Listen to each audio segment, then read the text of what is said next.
전환기의 세계보기 시작합니다.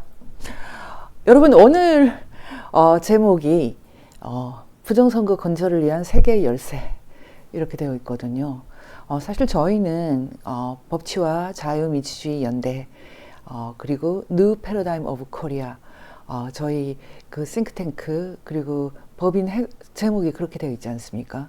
그래서 법치, 자유민주주의 이런 이제 핵심 키워드를 가지고 일을 하는 곳인데요. 그래서 부정선거 문제나 5.18 문제나 탄핵 문제나 이런 거시담론적인 것이 우리의 주제입니다. 근데 이번에 그 계엄 사태가 터지면서 또 새로운 종류의 또 저희 주제가 들어왔습니다. 이런 여러 가지 주제 중에서 저희가 다룬 주제 중에서 가장 중요한 것은 역시 건국입니다. 건국. 네이션 스테이트 빌딩. 지금 제가 뭐 건국전쟁이라는 다큐가 나오기 전에 이미 지금 우리는 건국전쟁이다 이런 말을 잘 썼었는데요. 지금 이 한반도에 단 하나의 나라가 있어야 된다. 바로 그 문제를 놓고 지금까지 우리가 싸우는 것이고요. 그런데 지금 그 하나의 나라가 남과 북에 있는 것이 아니라 한국에서도 지금 겹쳐서 두 개가 있다. 지금 이것입니다. 한국에 있는 북한과 남한 엄청 생각하기 쉬운데 한국에 있는 두 개의 나라는 무엇인가? 지금 그 두 개의 나라를 어떻게 하나로 정리하고 또 북한하고도 하나의 나라가 되어서 진정한 법치와 자유민주주의가 실현되는 한반도 네이션 스테이트의 완성 이런 거시담론을 우리가 다루는 겁니다. 제가 그 시작하기 전에 이제 그 부정선거 관련된 얘기지만 계엄 관련된 얘기를 좀 먼저 하고 싶은데요. 사실 이번 계엄은 지금 이 계엄이 도대체 뭐지라는 걸 아는 사람이 국내적으로 극히 드문 것 같습니다. 이 계엄이 실체가 뭔지 정확하게 아는 분은 대통령이시겠죠? 대통령? 종북 세력 척결, 헌정 질서 지키겠다. 저는 굉장히 놀랐어요. 왜냐하면 종북 세력 척결을 지금까지 늘 해왔는데 굳이 계엄을 통해서 이렇게 제일 먼저 생각을 했거든요. 근데 한편으로는 저는 사람들이 이제 굉장히 놀래가지고 잠도 못 잤다 그런 분이 있었는데 저는 이제 글을 하나 딱 써놓고 그냥 잤어요. 원래 이 글을 안 쓰려고 했는데 사실은 어떤 분이 이렇게 문자를 보내서 계엄이 성공하길 바란다. 그래서 제가 일단은 처음 제가 이제 쓴 몇 개의 글을 먼저 좀 소개를 할 텐데 처음에 이 글을 썼어요. 일단 윤석열 대통령의 비상계엄 선포는 우발적인 것으로 보이지 않습니다. 해프닝만 아닌 것 같습니다. 분명히 우발적인 계엄이라는 건 없거든요. 지금 계엄이라는 것에 이제 사람들이 많이 좀 헷갈리는 것이 쿠데타랑 좀 헷갈려요. 그래서 원래 쿠데타는 말 그대로 프랑스 말이지 않습니까? 한 방 때린다. 어떤 권력을 없애기 위해서 한 방 때리는 것인데 대부분의 사람들이 계엄을 쿠데타와 같은 개념으로 생각하거든요. 근데 쿠데타와 다르게 계엄령이라는 것은 그냥 문명 국가들이 다 갖고 있는 거고 당연히 미국에도 있습니다. 미국에서 이제 사실은 미국 마샬로라고 부르거든요. 마샬로는 이 일종의 전시법이고 그 미국 헌법에 이 규정돼 있는 헌법의 어떤 그 예외로서 기본권 제한을 할 수 있는 그런 법을 말합니다. 그래서 뭐 미국에서만 해도 이 계엄법이라는 것은 뭐 수십 차례 아마 뭐 60차례 이상 발동이 됐고 물론 전국 계엄은 거의 남북 전쟁 뭐 그때 정도고요. 미국에서는 주지사 정도도 다 계엄을 내릴 수가 있기 때문에 뭐 계엄이라는 것이 막 쿠데타 같은 그런 느낌은 사실 아니거든요. 근데 한국에서는 기본적으로 한국 사람들이 이 계엄이 우리 헌법에도 있고 계엄법도 있지만 기본 트라우마가 있지 않습니까? 한국 사람들은 기본 트라우마가 있기 때문에 이 계엄이라는 말만 들어도 막 깜짝 놀라는 거죠. 그리고 뭐 이번에 또 계엄 얘기를 많이 들으셨을 텐데 비상계엄도 있고 경비계엄도 있어요. 이번에는 이제 비상계엄이죠. 비상대권을 발동한 건데요. 헌법보다 계엄법은 좀 더 구체적으로 계엄에 대해서 설명을 하는데 이것을 보면 전시나 사변 말고도 행정 및 사법 기능의 수행이 현저히 곤란한 경우에는 공공의 안녕 질서를 위해서 선포할 수 있게 되어 있습니다. 그래서 계엄이라는 것이 그렇게 심각하지 않다. 그래서 제가 이렇게 썼거든요. 처음에 이렇게 썼어요. 그 해프닝만은 아닙니다라고 하고, 이것은 이제 그 계엄이 해제되기 전에 쓰고 전 바로 잠들었기 때문에 자고 일어났더니 이미 해제가 되어 있었거든요. 제가 이렇게 썼어요. 여러분 이걸 조심하셔야 됩니다. 그 다음 줄에 이렇게 돼 있어요. 친위 쿠데타적 상황입니다. 제가 친위 쿠데타입니다 이렇게 말하지 않고 친위 쿠데타적 상황입니다 이렇게 말했습니다. 이건 무슨 뜻이냐면 그 친위 쿠데타라는 것은 뭐 셀프 쿠라고 부르는데요. 사실은 이미 권력을 갖고 있는 사람이 일으키는 쿠데타를 말하거든요. 이미 권력을 갖고 있고 이미 대통령인데 왜 또 뭘 더 하려고 이렇게 하지? 그리고 이제 중요한 것은 왜 제가 친위 쿠데타적 상황이라고 얘기했냐면 어차피 지금 계엄이라는 것은 혼자 할 수 없어요. 한국 계엄이라는 것은 국회 과반하고 같이 하는 거거든요. 그래서 대통령이 계엄을 선포를 해도 물론 선포할 때도 혼자 하는 게 아니에요. 선포할 때는 국무위원들하고 하는 것이고요. 그 다음에 해제할 때는 국회의원들하고 해제하는 것이기 때문에 혼자 하는 건 아니거든요. 그래서 저는 대통령이 이렇게 계엄을 선포하면 더불어민주당이 분명히 바로 해제를 할 텐데 이 허무 개그 같은 일을 왜 했지? 이게 만약에 허무 개그 우리가 일반적으로 얘기하는 뻥카가 아니라면 그러면 그건 친위 쿠데타가 일어날 가능성을 말하는 것이죠. 이런 뜻입니다.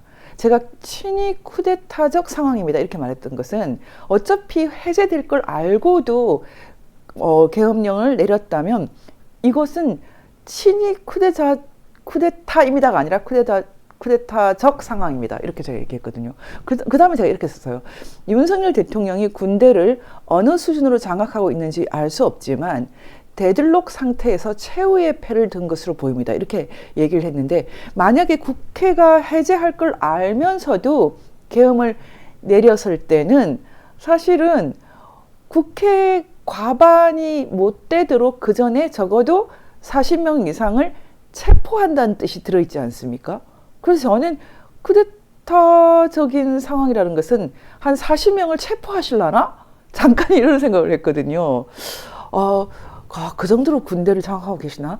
국회의원 40명을 체포한다는 것은 엄청난 이제 군대를 동원하는 것인데, 그 정도일까? 이상하게 저는 그런 것까지는 같지는 않아서 그냥 바로 잠들었어요. 별로 심각하게 느껴지지 않았거든요. 그 다음에 제가 이렇게 썼습니다. 이재명 대표 역시 각종 탄핵 남발로 행정부 마비패를 든 이상 먼저 힘 대 힘, 그러니까 법과 법이 아니라 힘 대 힘, 사실은 법을 갖고 하는 거지만 그게 이미 법의 상태를 넘어서 있거든요. 특히 지금 더불어민주당이 하고 있는 탄핵이 그렇습니다. 지금 오늘도 감사원장이 아마 탄핵이 됐을 텐데 지금 감사원장을 탄핵을 해버리면은 그 다음에 대행은 저쪽 편이거든요. 우리 편이 아니에요. 문재인 때 임용을 했기 때문에. 그렇다고 해서 감사원이 갑자기 넘어가고 그런 것도 아니고요. 탄핵이라는 것이 사실은 쓰면 안 되는 것인데 어떻게 보면은 대통령 괴롭히기 위해서 힘 자랑하기 위해서 너 대통령이지만 힘은 우리가 갖고 있어. 약간 이런 느낌으로 계속 지금 하고 있거든요. 방통위원장도 하고 검사도 탄핵하고 판사도 탄핵하겠다 위협하고 지금 이렇게 되면 사실은 더불어민주당이 국회인데도 마치 내각제처럼 내각제는 다수당이 내각을 책임지는 행정수반이 되는 그런 시스템 아닙니까? 명백하게 한국은 대통령제고 행정수반은 국민들이 대통령을 뽑아서 대통령이 행정수반이 되고 국가 원수가 되는 그런 것인데 그런 대통령제인데 지금 한국에서는 국회가 과반 의석을 갖고 계속 탄핵 카드를 쓰면서 사실은 행정부를 눈에 띄게 좌지우지하거든요. 사실 이거야말로 진짜 내란이에요. 지금 행정부에서 써야 되는 기본적인 하우스키핑을 위한 운영을 위한 자금도 대통령실의 그 기본 운영 자금도 안 주는 방식, 대통령이 하고 싶은 일들, 뭐 석유 시출을 포함해서 기본적으로 그런 것들을 전부 다 막아버리고 있는 이런 상황인데, 이것은 국회의 어떤 그런 그 권한을 넘어서는 이것이야말로 권력 구조를 바꿔버리는, 대통령제라는 권력 구조에서 내각제적인 권력 구조로 헌법을 개정하지 않고 바꿔버리는 일종의 내란이죠. 이게 진짜 내란입니다. 반헌법적인 권력 탈취죠. 제가 그렇게 보는 거죠. 그래서 제가 이제 그래서 마지막으로 이렇게 썼거든요. 탄핵 대 계엄, 국회 대 대통령의 싸움. 이 승부는 붙어봐야 알겠지만 대통령 측이 군대와 함께하는 상황은 심각해 보입니다. 대통령이 지면 탄핵될 가능성이 높아지고, 대통령이 이기면 드디어 윤석열의 시대가 시작됩니다. 나라를 위해 기도할 때입니다. 제가 이렇게 써놓고 저는 잠들었어요. 근데 여러분, 지금 이틀이 지났는데요. 한번 여쭤볼게요. 대통령이 이길 것 같아요? 아니면은 지금 더불어민주당이 이길 것 같습니까? 저는 대통령이 이길 것 같은데요. 지금 사람들이 그 대통령이 이길 것 같다라는 말을 하는 사람은 많지는 않습니다. 지금 이제 대통령이 계엄 선포를 했을 때 제일 먼저 반기를 든 사람은 국회에 등장한 한동훈, 그리고 한동훈과 함께하는 18명의 국회의원. 그래서 지금 비상시가 되니까요. 누가 우리 편인지가 금방 나왔어요. 아예 그냥 18명 이름을 다 말할까요? 뭐 일단 김용태, 김재섭, 다 이런 사람들은 다 뭐 이준석과 움직이는 사람이죠. 박정아, 서범수, 장동혁. 제가 페이스북에 아예 그 공유를 해놨는데 그 18명을 다, 정성국, 조경태, 주진우, 한지아. 여러분, 이분들 이름 잊어버리면 안 됩니다.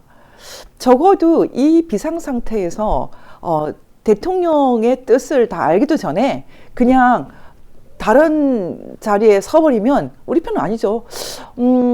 다 한번 읽어볼까요? 곽규택, 김상욱, 김성원, 김용태, 김재섭, 김형동, 박수민, 박정하, 박정훈, 서범수, 신성범, 우재준, 장동혁, 정성국, 정연욱, 주진우, 조경태, 한지아.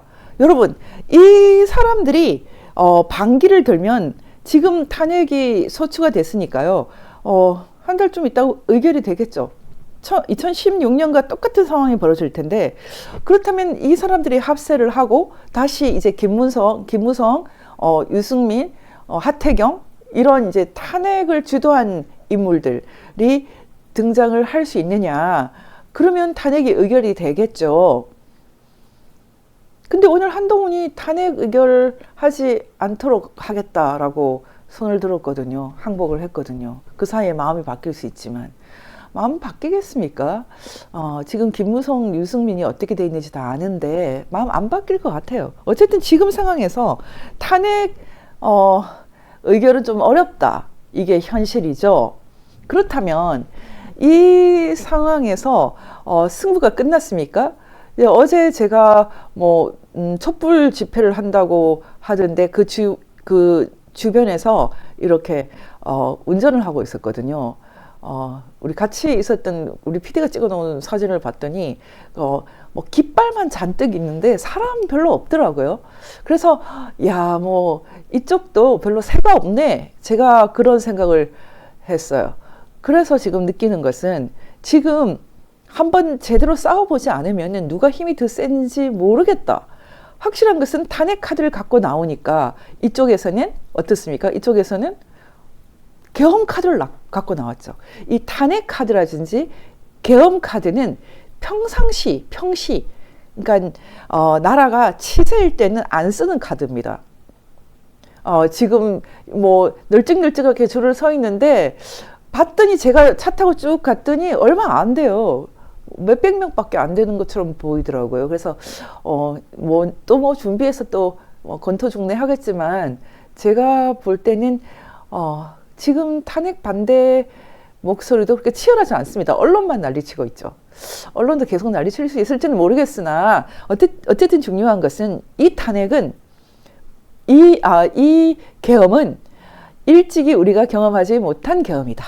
사실 계엄이라는 것은 대부분이 계엄을 지금 쿠데타적인 상황과 연결시키는데 뭐 계엄은 천재지변 때도 할 수 있고 미국에서 계엄이 한 60 몇 번 있었을 때도 대부분이 뭐 그렇게 심각한 전시적인 그런 상황이 전혀 아니었습니다. 그래서 뭐 박지원이라는 사람이 자기는 한국에서 계엄령 내릴 때 뭐 다 경험했다 했던데 재미있는 것은 전혀 다른 데 있죠. 지금 제가 이렇게 써두고 잠들었는데 해제된 후에 제가 이걸 보고 나서 일단은 처음에 해제되고 나서 대통령이 힘이 있으시네? 제가 그런 글을 썼어요. 그리고 다른 글을 한번 보여주세요. 그 다음에 제가 그랬다가 그 다음 날에는 또 전혀 다른 걸 하나 썼거든요. 이렇게 제가 생각이 크게 바뀐 건 아니지만 과정에서 하나의 흐름이 있는데 제가 윤석열 대통령을 확고하게 지지하는 흐름입니다. 사실 저는 윤석열 대통령은 처음에 대통령이 될 때부터 비판적 지지를 했고 여러 가지 그 상황에서 다른 의견을 냈어요. 그 청와대 대신 용산으로 가는 것도 반대했고, 그리고 그 의료 개혁이라는 이름으로 증언을 하는 것도 반대를 했고요. 그 외에도 여러 차례 대통령과 다른 의견을 냈습니다. 지금도 똑같은 의견을 유지하고 있는데, 근데 그런 것은 그렇게 중요하지 않으니까. 대신 대통령이 이재명과 붙을 때는 제가 대통령 편을 들고, 그리고 이 계엄 상황에서는 자고 일어났던 이 상황이 대통령 편을 확고하게 들어야 되겠다, 이렇게 생각이 들어서 저는 이제 가장 강력한 지금 윤석열 대통령 이제 지지자가 되어 있는 상황이에요. 계속은 아니고 저는 기본적으로 비판적 지지를 유지할 텐데, 지금 제가 이렇게 대통령 탄핵에 대해서 부정적으로 보는 이유는 이렇게 기본적으로 되어 있습니다. 기본적으로 제가 이제 이 얘기를 일부분을 읽어드리겠습니다.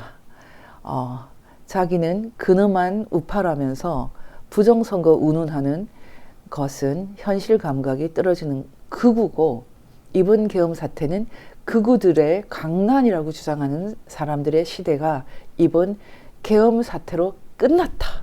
제가 이렇게 선언했거든요. 그리고 제가 이렇게 또 얘기했어요. 박근혜 대통령 탄핵 당시 최순실 마녀 사냥으로 종북 좌익 세력이 들어온다라고 말했습니다. 이 말을 알아들은 사람들과 함께 우리는 여기까지 왔습니다. 우리라는 것은 저희 MPK를 말합니다. 지금 그 MPK 그 주요 인물들은 모두 제 페이스북을 읽고 찾아온 분들이에요. 지금 맹주성 이사장님도 페이스북을 읽고 저한테 찾아온 분이거든요. 그렇게 해서 저희가 규합이 된 것인데, 제가 이런 말을 했어요. 법치, 자유민주주의 두 캐치프레이즈를 들고 여기까지 올 때 소위 근엄한 우파라는 자들의 비아냥 그림이 가장 가소로웠다. 아예 깽판에 가깝게 부정선거 규명까지 방해한 정규재 이병태 류보다 그 사람들 옆을 기웃거리며 우리를 조용히 비아냥 그리는 사람들, 이른바 소위 자칭 우파도 우리의 적이다. 제가 적이라고 말했어요. 왜냐하면 지금은 전시니까요. 지금 박 대통령 그 탄핵 이후 지금 사실은 탄핵 검사였던 윤석열, 한동훈, 이복현 등등을 제가 전혀 안 믿습니다. 하지만 지난 7년 이상의 시간이 흐르면서 그나마 가장 많이 각성이 된 인물은 윤석열 대통령입니다. 놀랍죠. 다른 사람들은 아직 멀었고, 이복현 금감위원장도 좀 바뀌었을까요? 뭐 잘 모르겠습니다. 어쨌든 확실한 것은 윤석열 대통령은 제가 보기에는 많이 바뀌었어요. 공부하고 계시는 것 같아요. 많이 어려움을 당하면서. 대통령 굉장히 하기 싫으실 텐데 지금 이번에 목숨을 거셨죠. 사람들이 지금 윤석열 대통령도 지금 짜고 치는 고스톱이다 이런 말을 하는데 이 정도는 짜고 칠 수 있는 고스톱이 아닙니다. 이것은 확실하게 사생활을 갖고 목숨을 걸었다 이렇게 봐야 되는데, 윤석열 대통령이 이 계엄을 선포하면서 그 종북 좌파, 종북 좌익을 제거하겠다고 말하는 것은 무슨 뜻일까? 지금 이거 부정선거 수사한다는 뜻인가? 처음에 그 계엄이 선포됐을 때 그렇게 생각하는 사람들이 많았거든요. 근데 저는 처음에는 설마 했는데 제가 봤을 때 이게 사실인 것 같아요. 지금 그 어떤 분이 그 이렇게 글을 썼던데요. 제 저희 그 VON 뉴스 커뮤니티에서 이런 댓글로 질문을 하셨더라고요. 계엄이 발동되었을 때 계엄군이 여러 선관위에 진입하여 휴대폰을 압수했다는 기사가 있습니다. 서버를 압수했다는 말도 있고요.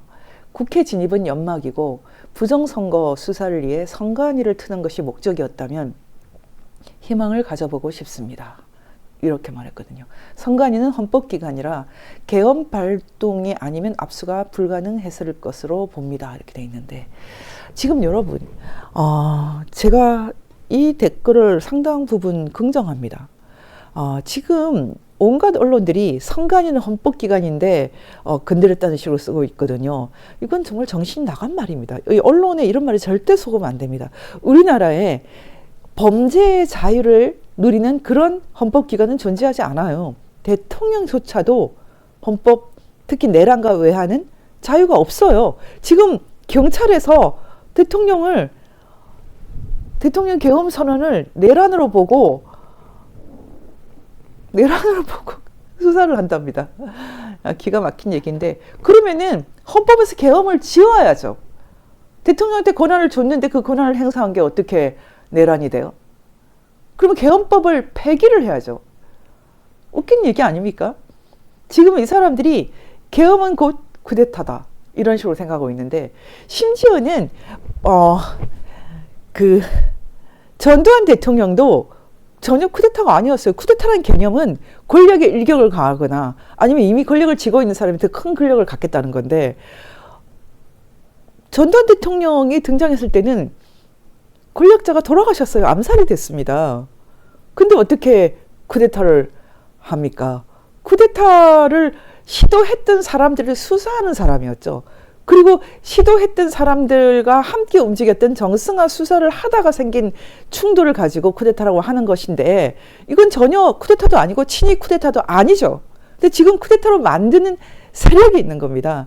이제 그 세력들도 이제 끝이 보이는데, 지금 여러분들께서 이 상황을 잘 보셔야 되는데요. 지금 저희 VN 뉴스에 와서 이 댓글을 올린 사람만 이런 얘기를 하는 것이 아니고, 제 페이스북 보면 가끔씩 이렇게 그 광고를 많이 하는지 제가 전혀 보지 않을 아주 엉뚱한 그런 그 포스팅이 떠오르거든요. 그 중에 그 패션 매거진이라는 라마라는 그런 이제 매체, 아마 여기서는 페이스북이 돈을 내고 하지 않나 싶은데 굉장히 많이 떠오르는데, 여기는 지금까지 역대로 정치에 대한 거를 올린 걸 본 적이 없어요.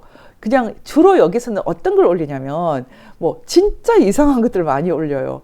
뭐 유나 진짜 과하다. 유나가 누군지도 저는 모르는데 그것만 있는 게 아니라 심지어는 뭐 한국인들은 모두 신기가 있다. 막 이런 거. 제가 이번 기회에 패션 매거진 라마 한번 홍보해 드립니다. 근데 이 지금 패션 매거진 라마에서 3번에 걸쳐서 처음으로, 제 눈에는 처음으로 이 계엄 얘기를 하더라고요. 깜짝 놀랐어요. 그만큼 뭐 연예인이라 관심 있고 주로 뭐 뭘 먹느냐, 뭘 입느냐 이런 거 말고는 하나도 관심 없는 그런 패션 매거진조차도 이 계엄 사태는 설명하는 거 보면 계엄이 절대로 간단한 게 아니라는 거죠. 근데 지금 어제부터 쭉 올라오는 이 그 패션 매거진에서 올라오는 글 한번 보십시오. 좀 이렇게 돼 있어요. 지금 부동산 단톡방에서 돌고 있다는 대통령 계엄 글 이렇게 나오면서 지금 나처럼 멍청한 변호사조차 계엄이 선포되었다는 소식을 듣자마자 했던 생각이, 지금 국회의 의석 분포를 볼 때 계엄 해제 요구 정족수가 충분히 될 텐데 왜 했을까 였다. 이게 뭐 변호사 아니라도 일반인, 그 계엄 헌법 77조를 대충 아는 사람들이라면 계엄이라는 것은 대통령이 물론 선포하지만 금방 없어 다치는데 이상하네 라는 생각이 대부분이죠. 그리고 예전에 박근혜 대통령 당시에 그 많은 이제 탄핵 반대하시는 분들이 왜 계엄을 발동 안 하냐 그런 얘기를 굉장히 많이 했거든요. 근데 그때는 발동할 힘도 없었지만 발동한 사람이 뭐 바로 해제되어서 평생 감옥에서 못 나올 정도로 심각한 그런 거의 범죄자로 바뀌는 그런 권력의 아주 그냥 공백기였습니다. 그때 제가 계속해서 그런 얘기를 했기 때문에 지금 똑같이 이 라마에서 어떤 사람이 말했다는 그것처럼 대부분의 사람이 이제 이 상을 알고 아니 계엄을 선포하면 바로 다칠 건데 이렇게 생각했을 것 같아요. 근데 이 그 패션 매거진 라마에서 이것만 올린 게 아니고 그 계엄 관련해서는 이번에 그 제가 아까 말씀드렸던 것처럼 시위하는 장면, 뭐 국회 앞에서 신기하게 계엄이 선포되기도 전에 벌써 국회 앞에 사람들이 모여들었다는 거예요. 그만큼 새어나갔겠죠. 뭐 여기저기 간첩이 많으니까요. 지금 용산에도 간첩이 있다는 게 이번에 다 드러나지 않았습니까? 근데 이 패션 매거진에서 이런 거를 또 올렸어요. 너무 디테일하지만 계엄 해제에 성공을 한 큰 요인 중 하나는 너무 코믹해요. 큰 요인 중 하나는 이렇게 돼 있습니다. 특전사를 태운 헬기가 한강을 따라 용산을 경유해서 비행하다 보면 P73이라는 비행 금지 구역이 있다. 여기를 열어주어야 헬기가 여의도에 들어오는데 이걸 누가 막았다. 뭐 이 얘기죠. 공을 이제 세운 사람이 있다. 이런 얘기겠죠. 좀 코믹합니다. 그리고 또 이런 얘기도 있어요. 지금 이제 이 다음 마지막으로 올라온 게 이거예요. 이게 중요합니다.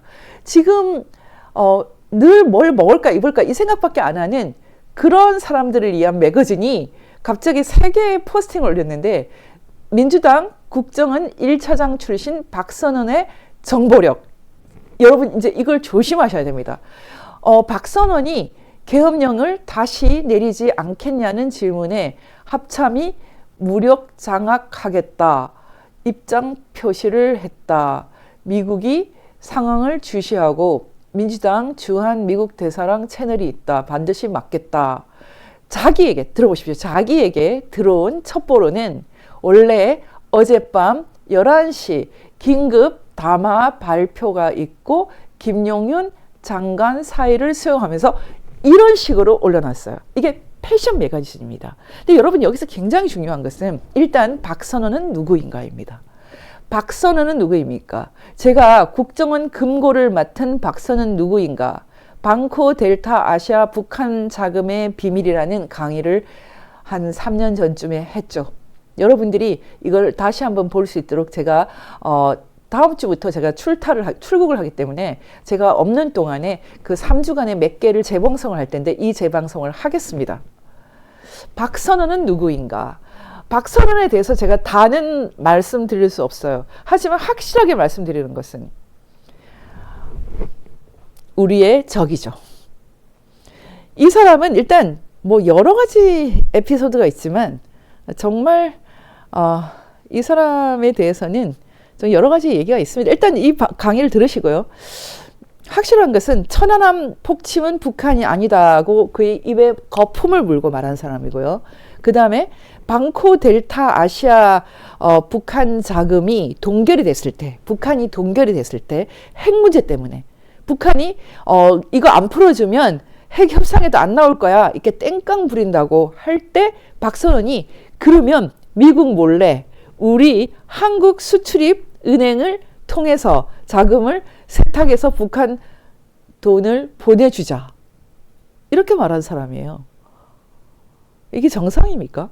그래서 그 당시에 문재인 때지만 그때 그건 안 되지 그렇게 이게 노무현 때인가요? 둘 중에 하나입니다. 그건 안 되지 라고 했을 때 네 노무현 때 같아요.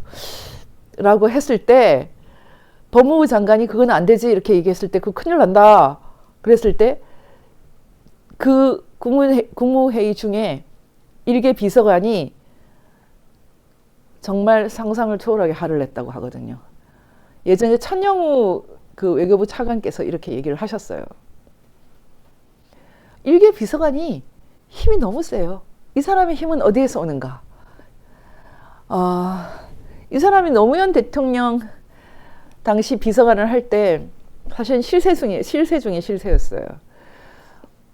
국정원장을 자른 실세였죠. 그 당시에 국정원에서 김승규 장관, 그 당시 국정원장이 1심에 간첩단 사건을 수사하고 있을 때 이 간첩단 사건 수사를 막기 위해서 국정원장을 자른 사람 중에 한 사람입니다. 그때 노무현 대통령이 김승규 그 국정원장을 불러서 어젯밤에 90명이 몰려와서 나를 에워쌌어. 제발 부탁이니까 좀 나가줘. 그렇게 말했다더라고요. 전 그게 한국입니다. 주사파 출신 국회 입성, 당시 노 정부 청와대 참모 대부분 1심의 수사 그만두라고 압박. 명백한 증거가 있는 이 간첩단 사건에서 이 중에 최기영이라는 사람은 그 유명한 이 최기영이라는 사람은 다 기소됐습니다. 다 감옥 갔어요. 이정훈도 그렇고 김선동, 이승헌, 김재남, 이상규, 김승교, 심재한 이 사람들 다 1심의 사건에 연관된 사람들인데 이 중에 감옥 간 사람도 있고 안 간 사람도 있지만 이건 증거가 다 나와서 특히 이정훈이라는 사람은 그 핵심 인물이고 중앙위원이었죠. 그리고 최기영도 마찬가지고 이 최기영이 그 유명한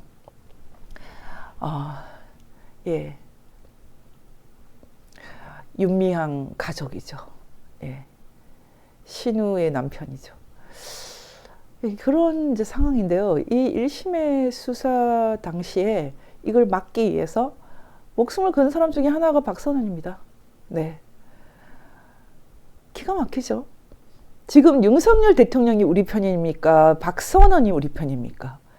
지금 계엄 선언은 대통령의 고유 권한이에요. 계엄 선언하고 여러분 자고 일어났을 때 다 풀려 있잖아요. 그런데 무슨 내란입니까? 내란이라는 게 그렇게 우스운 얘기예요? 네, 여기서 굉장히 중요한 것은 이제 지금부터입니다. 지금 그 패션 잡지 라마이스조차도 이게 지금 국회는 연막 작전이야. 진짜는 딴 거라니까? 이렇게 말했어요. 지금. 여러분 이 얘기는 이제 다 뉴스가 나왔으니까 다 알고 있거든요. 지금 그렇다면 세간에 떠도는 대로 윤석열 대통령은 단지 몇 시간의 시간을 벌기 위해서 이 엄청난 그 계엄이라는 그 엄청난 패를 꺼내 든 것인가? 일단 여러분 이 타임라인을 한번 보겠습니다. 지금 타임라인을 한번 보겠습니다. 일단 이렇게 되어 있습니다. 굉장히 재밌는데요. 일단 중앙선관위 계엄군 압수수색 타임라인. 계엄이라는 게 대단한 게 아니에요. 계엄이라는 것은 범죄인들한테만 대단한 겁니다. 뭐 계엄한다고 해서 심각한 게 아닙니다. 뭐 온갖 천재지변 때 다 계엄을 하거든요. 미국에서도 그랬고 한국에서도 그랬고. 근데 지금 계엄을 선언하면 정말 무서운 사람들이 있죠. 이번에 아마 종북 좌익들을 짐 싼 사람 많을 겁니다. 그리고 각종 언론 중에서 북한하고 연계되어 있는 사람들 뭐 트렁크에 막 집어넣겠죠. 도망치려고. 뭐 저기 배를 구한 사람도 이미 있을지도 몰라요. 무서웠을 것 같아요. 그런 사람한테는 무서운데 우리 같은 사람한테는 무서울 게 없죠. 그런데 지금 보십시오. 이때 일단 계엄이 무섭게 느껴지는 것은 군대가 출동하기 때문이죠. 경찰이 아니라. 근데 특히 국회에 이렇게 군인이 들어가고 또 헬기가 막 돌아다니고 뭐 장갑차가 발견됐다는 얘기도 있고 그래서 좀 무섭긴 무서웠을 텐데 일단 이 비상 출동을 할 때 기본적으로 중앙선관위에도 출동을 했다. 근데 이게 이제 그 전날에 어떤 일이 있었냐면 일단 첩보로서 계엄군 출동 비상 대기 명령이 있었다는 얘기가 있고 그러니까 이게 막 이제 이런 첩보들이 그 간첩들이 많으니까 여기저기 다 이렇게 전달이 되겠죠. 나서는 정도면 모르겠습니까? 근데 2024년 12월 3일에 일단 김세한 전 선관위 사무총장이 검찰에 기소가 됐어요. 물론 불구속인데 참 신기한 게 김세한은 조혜주 라인이에요. 그리고 박찬진 이런 사무총장 장관급인데 이 사람들은 어떤 라인을 타지 않으면 절대로 못합니다. 근데 이 사람들은 보면 자기 자식들을 다 선관위에 불법으로 취직시켜주고 또 뭐 심지어는 그 김세한이라는 사람은 자기 아들에게 관사도 제공하고 뭐 이런 얘기도 있다고 하지 않습니까? 그 말하자면 그 뭐 세자, 뭐 왕자 뭐 이런 개념으로 선관위는 우리가 상상할 수 있는 그런 국가기관이 아니에요. 헌법기관이라고 하는데 뭐 조선민주인민공화국 헌법인지는 모르겠는데 대한민국 헌법기관이 대통령 이에 있을 수는 없습니다. 그건 다 언론들이 꾸며내는 건데요.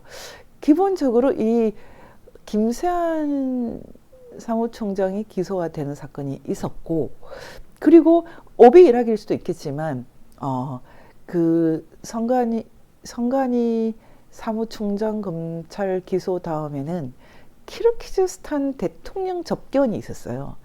키르기즈스탄은 대표적인 한국 선관위에서 제공하는 개표기로 그 선거를 했다가 그때 당선된 대통령이 물러난 사건이었고 그리고 그때 부정선거를 규명한 그 대통령이 그 새로 당선이 됐죠. 자파로프 키르기스탄 대통령을 이번에 그 영접을 했는데요. 이날 같은 날 이제 그 계엄령이 이제 선포가 된 그런 상황입니다. 이런 것들만 놓고 보면 좀 오비일학일 수 있는데 그 다음 타임라인을 보면 이게 심상치가 않습니다. 한번 자세히 볼 필요가 있는데요. 일단 2024년 12월 4일 10시 24분 22시 24분 정확하게는 24분에 윤석열 대통령이 비상계엄을 선포했죠. 저는 우연히 TV를 켰다가 이걸 바로 봤어요. 처음에 볼 때는 안 믿었죠. 농담하시나? 뭐 다른 화면인가? 뭐 이런 생각을 했거든요. 근데 중요한 것은 비상계엄이 대통령이 일단 선포를 하자마자 10시 30분, 22시 30분에 계엄군 10명 그리고 경찰 10명이 중앙이 아닙니다. 중앙선관위 관악청사에 진입을 했죠.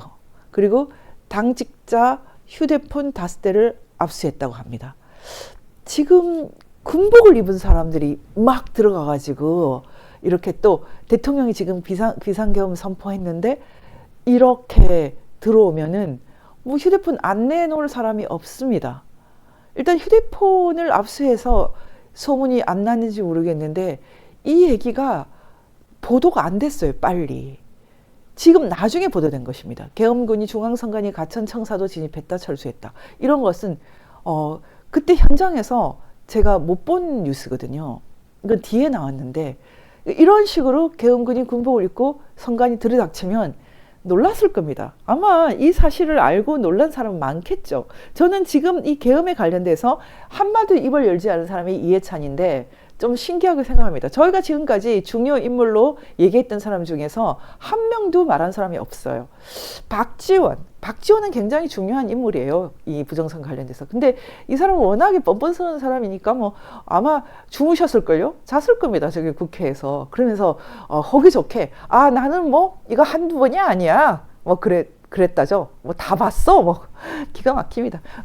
저는 박지원은 반드시 단죄되고 죽었으면 좋겠어요. 어쨌든 지금 이 상황인데요. 그 다음에는 또 이런 일이 벌어집니다.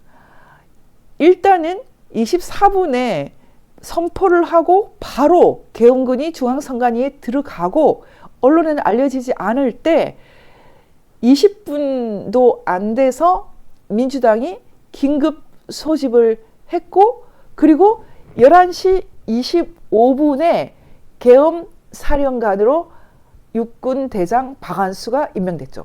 이 계엄 사령관을 대통령이 지명할 수 있게 되어 있습니다. 대부분은 합참의장이 하는 걸로 알고 있는데 육군 대장 지금 그 박한수 장군이 임명이 됐고, 그리고 포고령을 발표합니다. 이 계엄사령관이 발표하는 포고령이 솔직히 조금 웃겼어요. 무슨 전공의들 안 돌아오면 뭐 거의 뭐 처단하겠다는 말까지 하니까 굉장히 좀 웃음이 나죠. 좀 오버한데, 하여튼 이 포고령은 대통령이 하고 싶은 말은 다 쓴 것 같더라고요. 제가 보기에는. 아이고, 자세히 볼 필요는 없는데, 근데 여기에서 중요한 것은 이 사망입니다. 사망이 중요합니다. 이 사망이 이렇게 돼 있거든요. 포고령에. 언론, 출판은 계엄사의 통제를 받는다. 이게 굉장히 중요합니다. 일단 언론을 장악할 수 있다는 것이죠. 그리고 또 하나 중요한 게 있습니다. 이렇게 계엄사의 통제를 받을 때 영장이 필요 없다. 사실 이게 굉장히 중요하죠. 지금 현대 그 형사법에서 영장주의라는 것은 굉장히 중요합니다. 일단은 누군가를 체포할 때 이미 동행하지 않는다. 영장을 갖고 가서 체포할 수 있다. 그리고 그 영장에 대해서는 한국에서는 판사가 이렇게 허락을 해줘야 된다. 검사가 영장을 이렇게 신청을 하면은 판사가 해줘야 된다. 그 말하자면은 누군가를 체포할 때 반드시 검사, 판사 허락을 받아야 되기 때문에 어렵다는 거죠. 그런데 이때 바로 영장 없이 체포가 가능한 것이 이 계엄이죠. 물론 예외는 있습니다. 뭐 현행범이라든지 아니면 증거인멸이 확실시될 때라든지 몇 가지 예외들은 있지만, 지금 계엄이 갖고 있는 굉장히 핵심적인 중요성은 영장 없는 체포, 바로 이 개념이죠. 근데 이번에는 영장 없는 체포가 일절 없었어요. 여기 듣기로는 김어준 씨가 뭐 체포될까봐 도망갈 준비를 했다, 뭐 이런 말이 있는데, 계엄 즉시 짐 쌌다요. 뭐 잘못한 게 있는 것 같아요. 종북 세력인가? 한밤중에 도피했다고 하는데 어디로 갔는지 모르겠는데, 뉴스토마토 기자들도 도망갔대요. 이 사람들도 뭐 잘못한 게 많죠. 이 사람들 종북 세력인가? 어쨌든 언론, 출판을 기본적으로 장악하기 때문에 영장 없이 체포, 구금, 압수수색을 할 수 있기 때문에 일단 저는 이때 도망간 사람들, 심사한 사람들 좀 조사해보고 싶어요. 뭔가 찔리는 게 있겠죠. 어쨌든 이번에 계엄사령관이 육군대장 박한수 장군이 됐습니다. 박한수 장군하고 미리 얘기가 됐는지는 모르겠는데 저는 안 됐을 가능성도 있다고 생각합니다. 그래서 박한수 장군을 조금 더 신뢰했다, 오히려 이렇게 보입니다. 이분은 아마 5.18에 대해서도 굉장히 아주 강건한 그런 입장을 말한 적이 있었던 것 같거든요. 박한수 장군, 대통령 발표 보고 알았다. 그러니까 이 얘기도 이분하고도 미리 얘기가 된 게 아닐 텐데, 중요한 것은 그 다음 타임라인입니다. 이렇게 되어 있거든요. 지금 그 국회에서 이렇게 시끄럽게 이렇게 막 보도가 나올 때 사실은 딴 데서 계엄군들이 작전을 하고 있었던 거죠. 국회에 군 헬기가 등장한 것이 11시 30분이고 그때 계엄군 280명이 막 들어갔는데 11시 50분에는 경찰 100명이 중앙선관위 과천 청사에 도착해 있었고요. 그 다음에는 이제 2024년 12월 5일이 되었죠. 그쵸? 시간이 지나서 12시 7분, 00시 7분에 계엄군 국회 경내 진입, 본청 진입 시도가 있을 때 14분에는 중앙선관위 관악청사 계엄군 47명이 투입됐어요. 그리고 30분에 국회 본회의장에 의원 150명이 집결을 할 때 151명이 있어야 되지 않습니까? 근데 30분에 중앙선관위 과천청사, 이번에는 과천청사예요. 관악청사가 아닙니다. 계엄군이 병역 110명을 증언을 했어요. 관악청사는 아마 서버가 있을 것 같아요. 원래 서버를 옮긴다는 얘기가 있는데 일단은 관악청사, 그리고 이 수원까지 해서 핵심적인 이 선거의 필요한 그런 기기들이 다 있을 텐데요. 110명, 과천청사의 계엄군 110명이 들어갔다. 이건 결코 간단한 얘기가 아니죠. 미리 철저하게 준비된 것이죠. 그 중에는 엄청난 IT 전문가가 들어가 있겠죠. 그리고 34분 같은 시간에 민간인 시위대가 국회 앞에 집결을 했어요. 이 사람들은 주로 한 정당, 노동당이라고 하는데 어떻게 얘기가 새 나갔는지 벌써 이 플랜카드까지 그 한밤중에 준비를 해서 갖고 온 것 같습니다. 그리고 계엄군이 12시 40분에 국회 본청 유리를 깨고 진입을 했다. 이렇게 돼 있거든요. 이제 여기까지죠. 지금 네, 그 다음에 이렇게 돼 있습니다. 국회 본회의가 12시 49분에 개최가 되었고 50분에 중앙선관위 선거연수원, 아마 이 연수원은 저 수원 정도에 있을 텐데요. 계엄군이 130명이나 투입이 된 거죠. 그리고 1시 국회 제석이 아니라 저희가 좀 빨리 정리하다 보니까 좀 틀린 말들이 있습니다. 국회 제적 190석 찬성 190인 가결 선포. 여기에 18명의 국민의힘 국회의원이 포함되어 있죠. 그리고 1시 50분에 가천청사에서 계엄군 120명이 철수했습니다. 2시 14분에 관악청사에서 계엄군 47명이 철수했습니다. 2시 40분 중앙선관위 선거연수원 계엄군이 130명이 철수했습니다.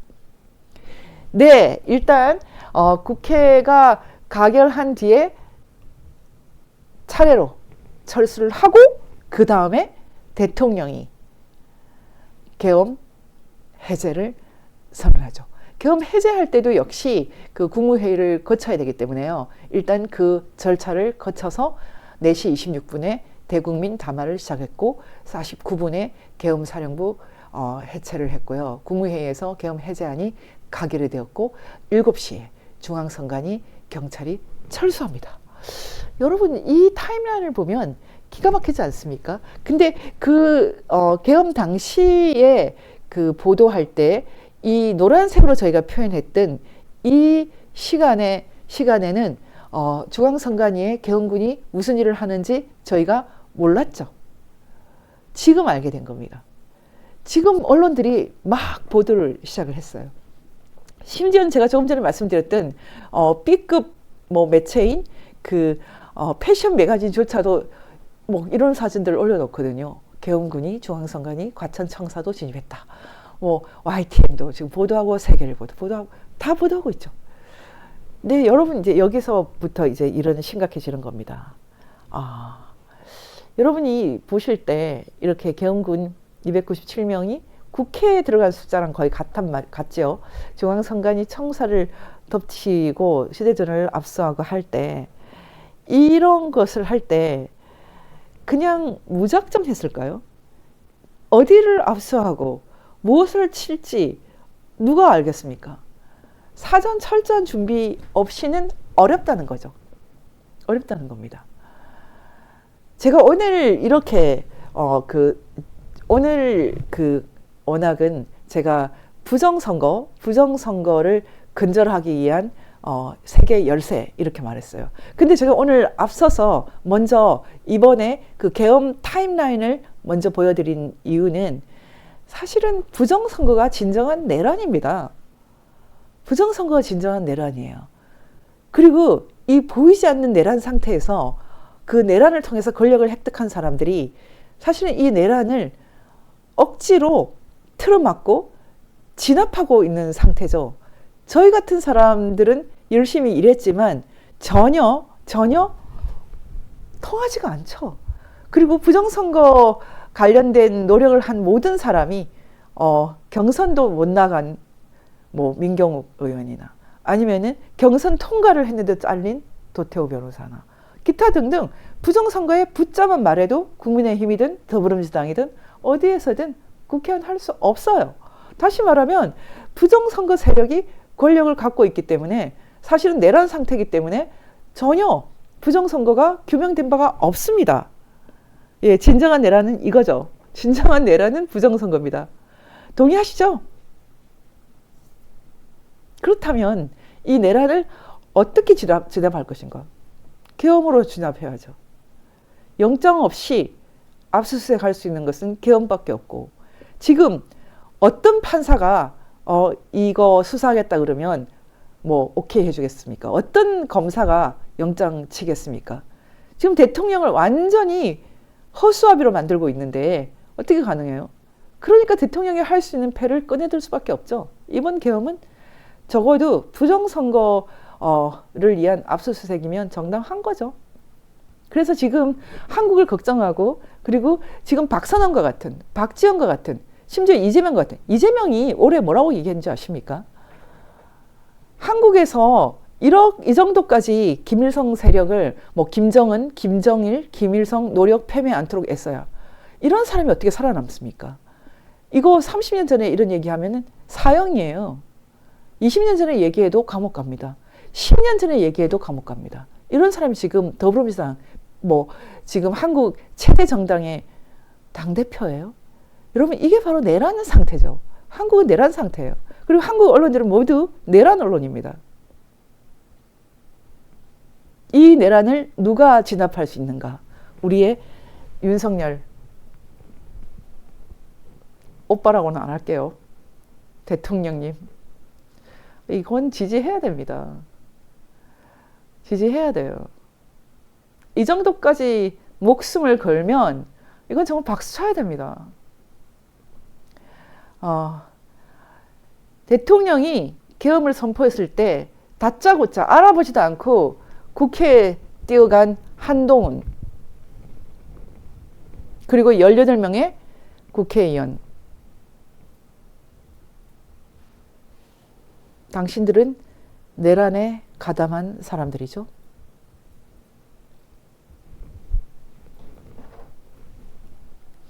이제 윤석열 대통령이 계엄이라는 패를 꺼내서 중앙선관위를 틀었는데요. 그렇게 되면 이미 이것 말고도 이미 압수수색이 사실은 거의 마지막 단계일 텐데 조사가 다 돼 있다는 뜻이겠죠. 사실은 김규현 국정원장 시절에 그 국정원에서 내놓았던 그 보고서에 거의 다 답이 들어 있습니다. 사실 오늘 이제 제가 이제 시간이 많이 갔기 때문에 답을 다시 한번 확인을 해드릴 텐데요. 부정선거 건절을 위한 세계의 열쇠는 일단은 법을 지키는 것입니다.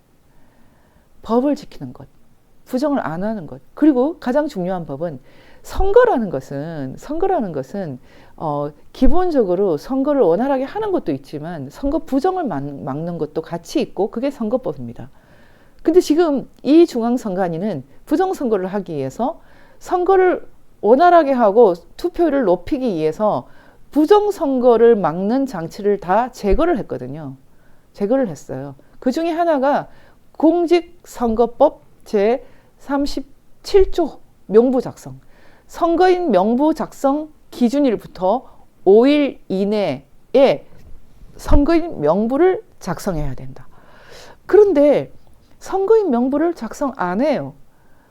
그냥 뭐 하다못해 미국처럼 미리 선거하겠다고 이렇게 통보해서 정리하는 것도 아니고 그냥 아무나 가서 선거하게 돼 있기 때문에 그 사람들이 선거인 명부를 한 사람 한 사람이 이렇게 자필로 사인하게 하지 않고 그냥 전자적으로 명부를 작성한다, 이런 식으로 합니다. 부정할 수 있게 열어주는 거죠. 사실 엄격하게 말해서 정확한 명부가 없습니다.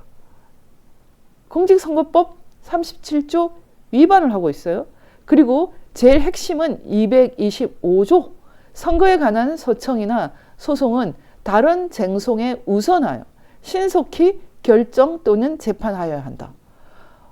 소송에 있어서는 소를 받은 법원이 소가 제기된 날부터 180일 이내에 처리하여야 한다. 6개월 이내에 처리해야 되는데 증거 일멸하는데 시간을 보내느라고 1년 이상 열어주지 않았죠. 이거 열어달라고 블랙시를 엄청나게 했습니다. 사전선거는 명부가 없다고요? 유령도 와서 선거하겠군요. 실제로 뭐 100몇십 세 유령도 많이 있지 않습니까? 그래서 통합 명부에 19세기 사람도 있는 건가요? 뭐라고요? 6개월 내에 검증하는 것이 훈시라고요? 그럼 훈시라고 부르지 왜 법을 만들죠? 1년 2개월이나 지나 겨우 재검표를 진행하고 그나마도 한은둥 만은둥 일제히 기각을 시켰죠. 대법원 판사들이. 50억 클럽만 있는 게 아닙니다. 이런 판사들도 있습니다. 그 중에 대법원 판사 중에 이 중에 50억 클럽도 있겠죠. 대부분은 재판 진행을 안 하는 겁니까? 못 하는 겁니까? 아, 내란범들 때문에 무서워서요? 매수당했습니까? 공무원의 부실은 범죄입니다. 그런데 국민의힘도 부정이 아니라 부실이라고 해요. 선관위와 대법원 그리고 더불어민주당과 국민의힘이 함께 위반하는 선거법. 네, 또 굉장히 중요한 게 그 다음 페이지에 있습니다. 공직선거법 제151조 6항 투표용지에 인쇄하는 일련 번호는 바코드의 형태로 표시하여야 하며 바코드로 하라고 했더니 QR코드로 했고 QR코드에는 아무런 이제 숫자가 없으니까 우리가 계속 바코드라고 하라고 했더니 이상한 바코드를 쓰고 있거든요. 지금 또. 뭐 QR코드랑 다를 바가 없어요. 근데 중요한 것은 QR이든 바코드든 이건 그렇게까지 중요하지 않습니다. 더 중요한 것은 마지막으로 157조 2항. 가장 중요한 건 하나만 말하라. 그러면 공직선거법 제157조 2항이죠. 투표관리관은 선거일에 선거인에게 투표용지를 교부할 때에는 사인 날인 날에 사인을 날인한 후 이때 사인이라는 것은 개인 도장입니다. 개인 도장을 날인한 후 선거인이 보는 앞에서 일련 번호지를 떼어서 교부하되 필요하다고 인정되는 때에는 100매 이내의 범위 안에서 그 사인, 개인 도장을 미리 날인해 놓은 후 이를 교부할 수 있다. 이렇게 돼 있거든요. 투표 관리관 도장은 왜 마음대로 인쇄를 합니까? 찍으라고 했는데. 위조 투표를 막기 위한 장치가 아니었나요? 개인 도장이 아니라 왜 이렇게 이상한 도장을 찍죠? 예전 국정원 발표 때 말했습니다. 이런 투표관리관 도장은 해킹이 가능했다. 투표관리관은 선거인이 보는 앞에서 일련 번호지를 떼어야 한다고 했는데 어떻게 일련 번호지가 이렇게 자를 대고 그은 것처럼 깔끔합니까? 이상하지 않습니까? 지금 이런저런 변명을 많이 하지만 사실은 적어도 관내 사전 투표지는 위조가 쉽다는 거죠. 저는 지금까지 부정선거 규명운동을 하면서 제가 이 운동에 참여하는 그 방법이 좀 특이하기 때문에 사람들이 왜 저렇게 하나 이런 생각을 많이 하거든요. 그래서 저는 이제 기본적으로 블랙시는 거의 나가지 않았어요. 저는 한 번, 두 번 정도밖에 안 나갔고요. 그리고 주로 저는 연구하는 방식으로 참여를 했고 이 블랙시에 나오신 분들뿐만 아니라 또 다른 방식으로 하는 분들은 VN 뉴스에 초대받지 못했거나 이런 것들에 대해서 굉장히 서운해 하시거든요. 근데 제가 초대를 못한 분 중에 한 분이 그 우편 투표 그 등기 번호를 통해서 그 정보를 확인한 그 분인데요. 사실 저는 이 부정선거 문제를 할 때 적어도 저를 기준으로 제 관점에서 이건 정말 획기적인 사건이야라고 생각했던 것은 저희 그 법치와 자유민주 연대 맹주성 이사장님이 설명한 이 그 기본 아주 단순한 선거 부정의 알고리즘 그리고 그거가 더불어 전산상으로 부정선거 가능하다라는 것이 알려졌고 또 하나는 그 강용석 변호사와 뭐 여러분들이 같이 했죠. 100개 이상의 그 우리 권호영 변호사님이나 이런 분들이 100개 이상의 투표함을 보존한 그것을 굉장히 큰 사건으로 보고 있고요. 또 하나는 그 로이킴이 팔로드 파티라는 그 알고리즘을 선거 결과 데이터에서 추출해낸 것을 굉장히 중요하게 생각하고 있고 또 하나 저는 이 많은 분들이 있지만 저한테 굉장히 인상적이었던 분은 그 이 우편 등기 번호를 분석하신 분이었어요. 그 외에도 뭐 기타 등 정말 많습니다. 제가 이렇게 말씀을 안 드렸다고 해서 서운해하지 마시기 바라는데 어떤 분들은 굉장히 서운해합니다.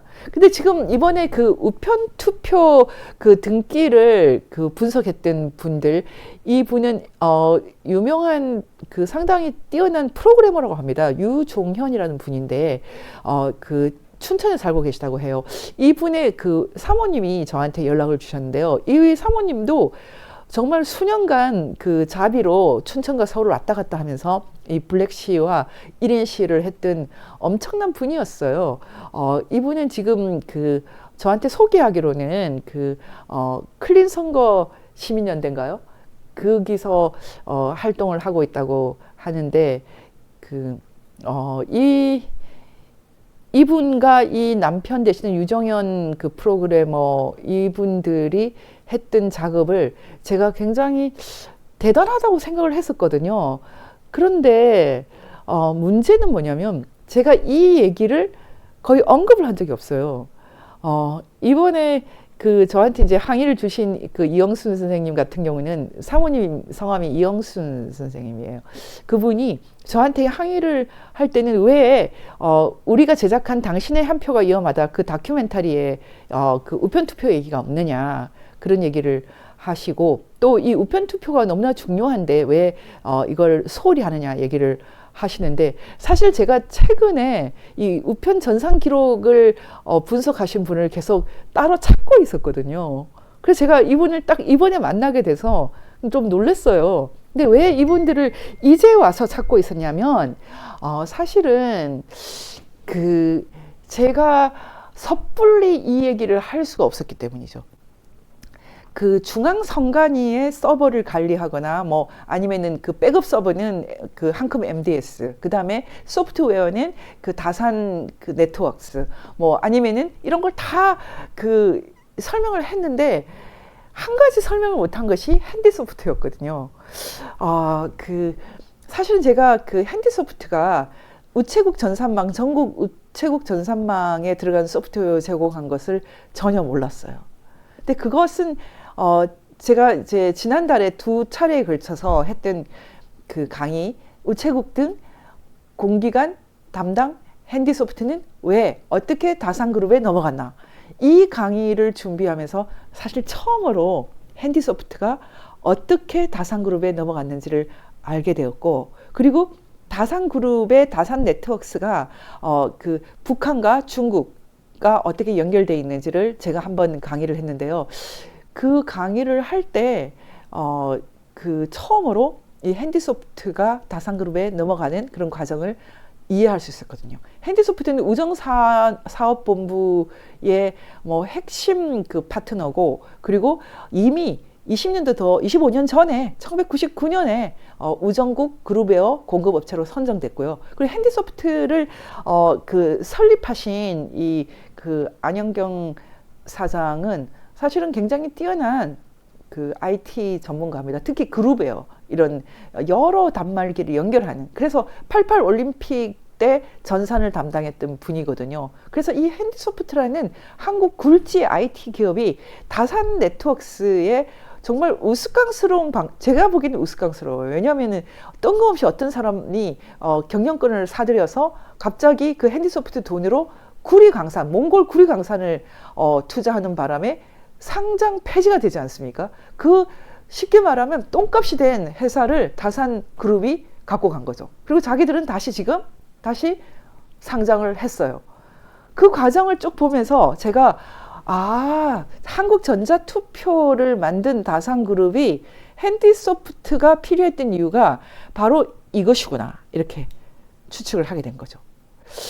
이런 상황이라면 적어도 지금 한국전자투표와 손을 잡고 있는, 다시 말하면 다산그룹과 손을 잡고 있는 중앙선관위는 이 핸디소프트라는 회사를 통해서 우체국도 충분히 장악을 할 수 있었다.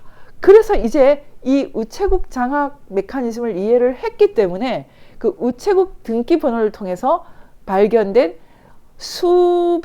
거의 100만이 넘는 이상한 흔적들에 대해서 이해를 하게 됐죠. 처음에 이 유정현 그 프로그래머께서 이것을 이분은 정말 뭐 밤낮 없이 몇 달을 걸려서 이 고생을 했다고 하더라고요. 근데 이런 분들이 뭐 감옥 가신 분도 많고, 이런 분들이 어떤 방식으로든 정말 유공자로 저는 꼭 그 국가 포상을 좀 받았으면 좋겠는데, 이분들이 보실 때 이상한 비정상적인 그런 데이터가 정말 많고 거의 100만 표 이상이 이 범주에 들어간다고 합니다. 근데 저는 이제 이런 내용들이 굉장히 핵심적인 내용인데 지금 완전히 이제 파악이 됐고요. 그 중에서 특히 성관이가 여기는 정말 이상한 게 많은데, 이걸 뭐 수수를 이미 받은 표를 또 보내는 거라든지, 이런 그 등기 번호 기록이 굉장히 이상한데요. 그 중에 이것을 수령한 사람 이름이 가장 이상하지 않습니까? 근데 나중에 다시 한번 봤더니 이 이상한 이름들이 정상적인 이름으로 뭐 깨씨 이런 게 김씨 이런 식으로 바뀌어 있더라는 거예요. 그렇다면 그 자체가 증거 인멸인데, 역시 내란범들이 뭐 나라를 장악하고 있어서 아주 뭐 꼼짝을 못하는 건가요? 지금 국민의힘은 뭐 내란범들의 투항해서 그렇습니까? 지금 이런 것들 전혀 수사를 못하고 있지 않습니까? 이거야말로 증거인데, 증거인멸이 광범위하게 일어나고 있죠.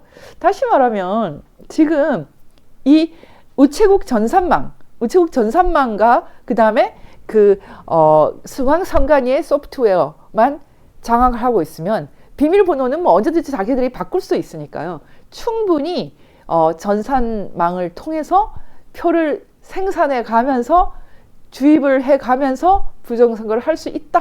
이제 이런 결론이 나오는 것입니다. 제가 그 부정선거 메커니즘을 훨씬 더 구체적으로 더 설명을 하고 싶은데 시간이 많이 갔기 때문에, 저희가 그 해커의 지문 발견기에서 적어 놓은 그 만들어 놓은 표를 잠깐 보면서 이제 마무리를 할 텐데요.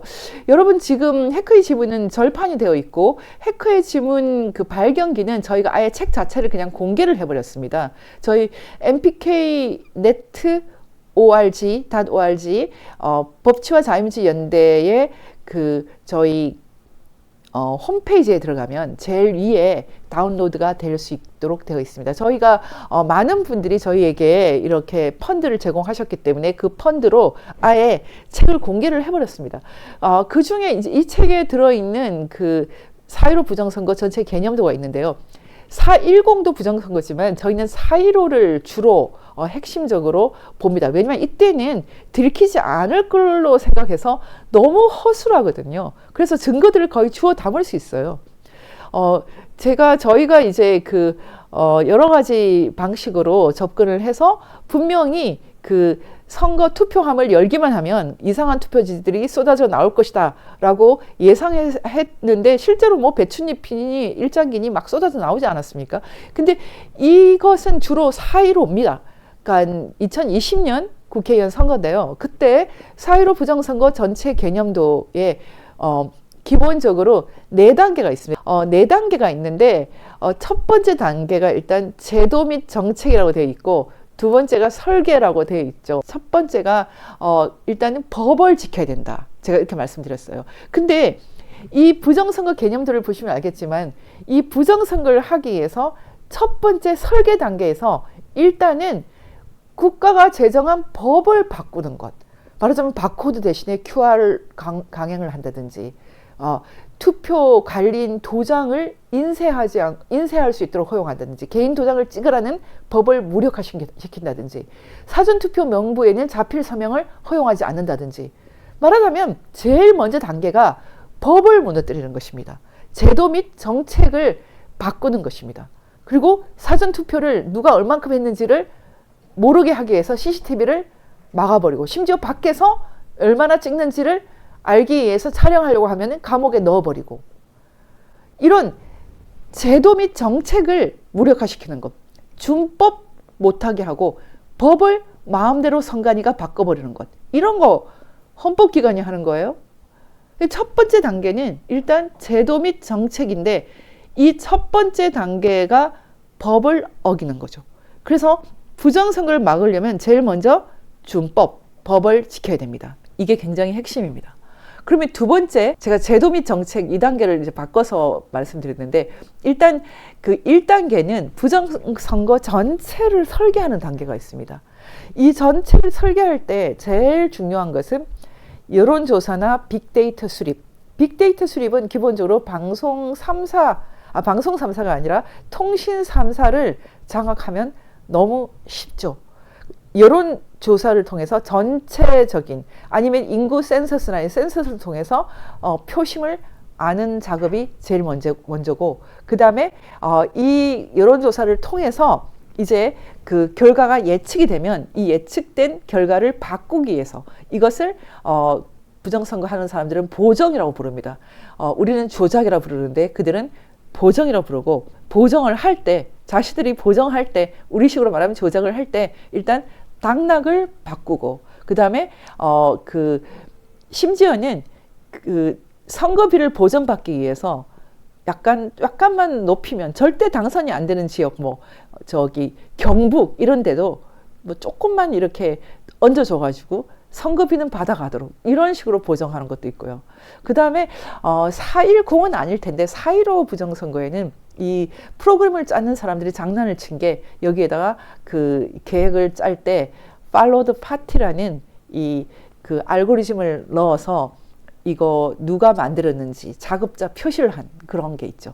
이것까지 발견한 건 정말 위대한 발견인데, 그리고 나서 이 선거 청사진을 완성합니다. 그러니까 처음에 여론조사나 빅데이터를 통해서 완벽하게 이렇게 그 결과가 내다 보이기 때문에, 그 결과가 내다 어떻게 하면 조금 더, 그래서 그 보정을 하면은 당락을 바꿀 수 있겠다, 이렇게 계획표를 완성을 해서 실행 프로그램까지, 이걸 실행하는 방법을 다 계획을 해서 그 실행 프로그램을 돌릴 수 있는 알고리즘도 완성을 하고, 나중에 이걸 전체적으로 컨트롤할 수 있는 컨트롤 타워를 형성하고 가동을 하는 그런 것이 기본 설계입니다.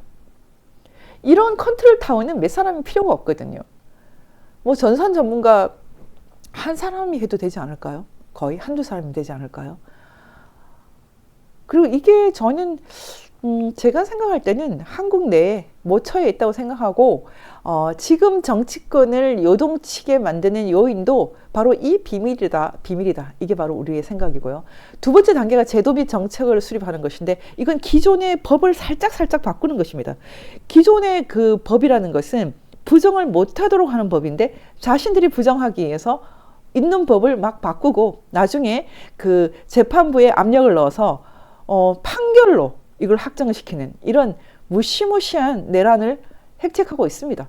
세 번째, 이제 실행인데, 실행을 할 때는 일단은 여론을 조작을 해야 됩니다. 자신들의 결과치에 좀 맞춰가는 여론 조작. 지금 중앙선관위에 있는 여론조사 심의위원회라는 것도 사실은 우파가 장악한 적이 없고 다 좌파가 하고 있으니까요. 기가 막힙니다. 그리고 사전투표, 임시투표소 운영은 이거는 이상하게 변명을 했기 때문에 일단 두고, 사전투표를 하면서 일단 투표율을 조작해야 되거든요. 이건 전산으로 해야 됩니다.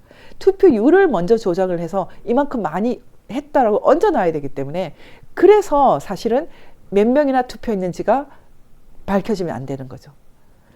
저는 윤석열 대통령이 적어도 4.10 때는 그 비밀리에 드론을 통해서든 아니면 CCTV를 통해서든 몇 명이나 투표를 했는지를 알 수 있지 않았을까, 약간 그런 생각은 해봤는데요. 그건 확실치는 않습니다.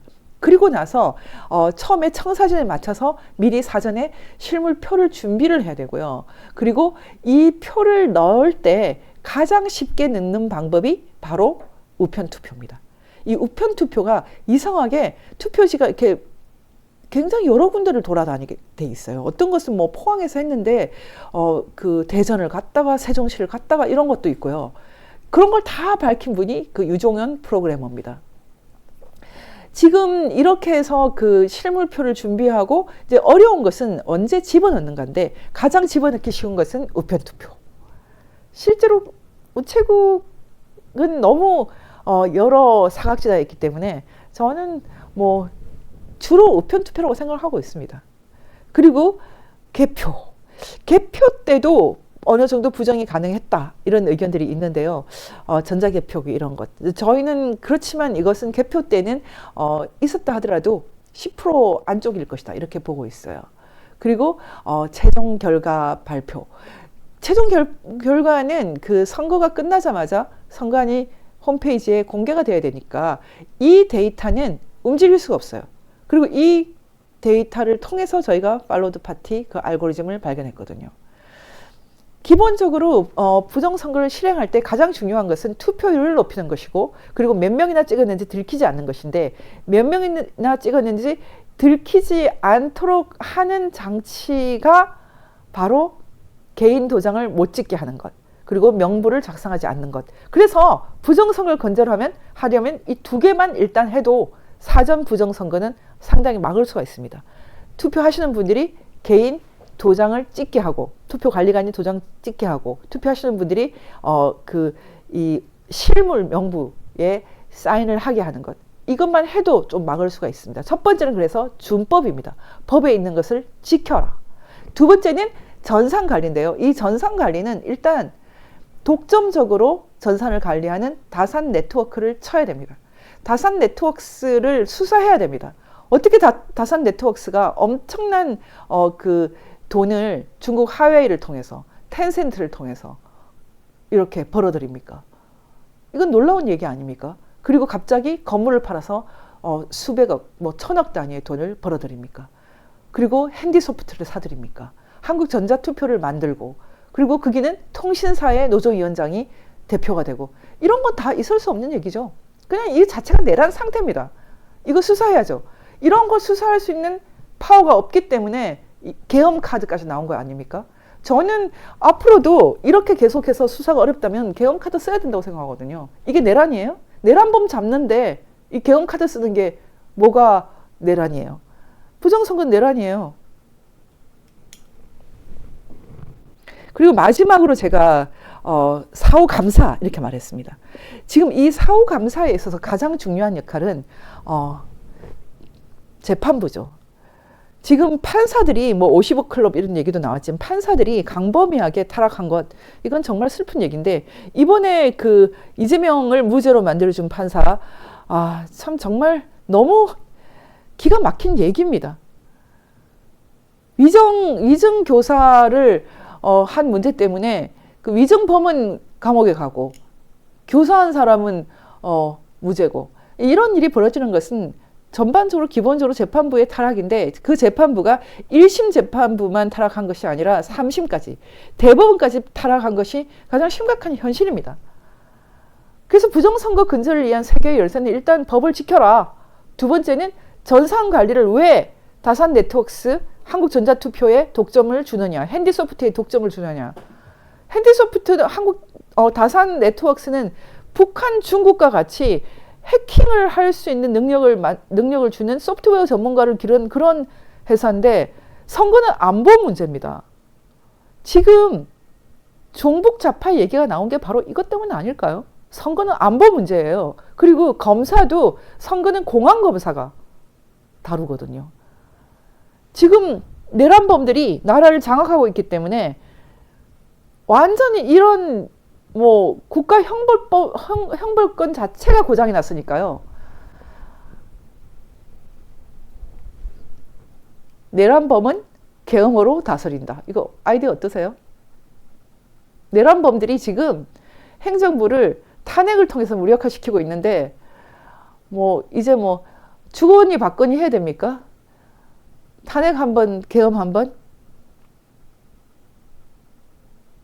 저는 이번 계엄을 통해서 윤석열 대통령이 완전히 승리할 수 있다 이렇게 생각을 안 했을 수도 있다고 생각합니다. 예를 들면 한동훈과 18명에 어떤 사람은 18명 뒤에 놈을 붙이던데 제가 잘못 읽었다는 욕이 되기 때문에 안 부르겠습니다. 근데 어쨌든 대통령이 포고령을 계엄 선포했을 때 알아보지도 않고 바로 저쪽 편에 서는 사람들, 이 사람들이 배신하면은 바로 탄핵이 의결되겠죠. 이제 내란이 아니라 내전으로 가는 겁니까, 이제? 한 번 속지, 뭐 한국 사람들은 한 번만 속은 것도 아니고 두 번만 속은 것도 아니고 늘 속으니까요. 핫바지로 보나요? 참 좋은 말 아닙니다, 핫바지. 어쨌든 뭐 이 18명이 배신하면은 탄핵이 의결되겠죠. 그런 일 없으리라고 생각합니다. 어쨌든 지금 중요한 것은 두 번째는 그 전산 관리예요. 왜 로그 데이터를 안 보여주죠? 전산 관리. 전산 관리 무조건 사전 투표할 때 표 느리지 않게 하기 위해서는 무조건 명부 만들어야 돼요. 실물 명부 만들어야 됩니다. 그리고 투표관리관이 개인 도장 찍어야 돼요. 이조 못하게 장치 만들어야 됩니다. 그리고 사후감사. 사후감사는 판사들의 타락을 막는 법, 이런 거 좀 연구해야 되죠. 기가 막힌 얘기입니다. 사후감사를 어떻게 조재현 같은 사람이 혼자 단독으로 재판을 진행해서 아무 일도 없었다는 것처럼 거짓말을 하게 만듭니까? 저는 판사들에 대한 한멸이 정말 지독합니다, 현재.